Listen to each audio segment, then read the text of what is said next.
Hi, my name is Greg Stokes. I'm a practicing attorney in Atlanta, Georgia.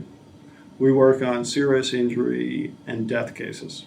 What we're talking about today is how do you increase the value of a surgical back injury case. And let me explain what I mean by that. A lot of people have back injuries from wrecks. Some people have herniated discs, and they have to have those discs removed, and they have to have their low back fused. Now, there's an open question, what's the value of that kind of case? And there are certain things that an attorney can do to increase the value of that case. One of the things that we found is using medical illustrations are just a wonderful way to help a doctor testify, to let a defense attorney or an insurance company understand the injury.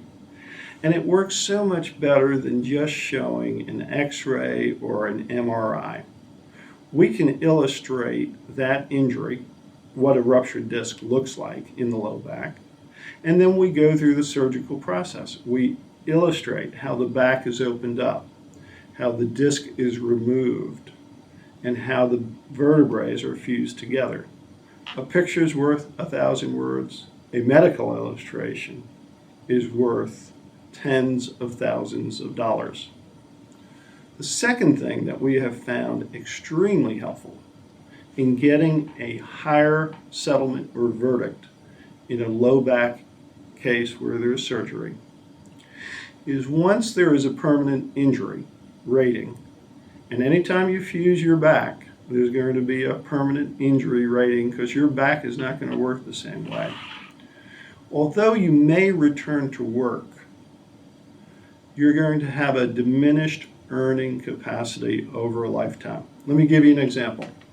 We had a heating and air conditioner worker. He was on company time, he was in a company truck, and he was on the expressway, and a tractor trailer jackknifed into him. The case started with a low back strain. It developed into back surgery and then multiple back surgeries. Well, here he was, a year and a half later, in and out of work.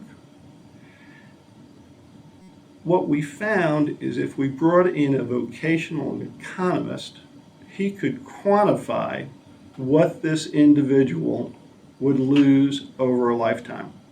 Today, you might say a person is expected to work until about 65 or 70. Well, this was a young man of age of 35. And what we found is when you have people that return to work but they have permanent disability ratings, they're going to make less money in a lifetime. I mean, it's something everybody understands. If you have a handicap and you're working, you're probably going to be at a disadvantage when it comes to the kind of employment you have. And what we tell juries, and we tell insurance adjusters, and we tell defense attorneys at mediations, the person that has a permanent disability rating that has returned to work, he's going to be the first to be fired. He's going to be the last to be hired.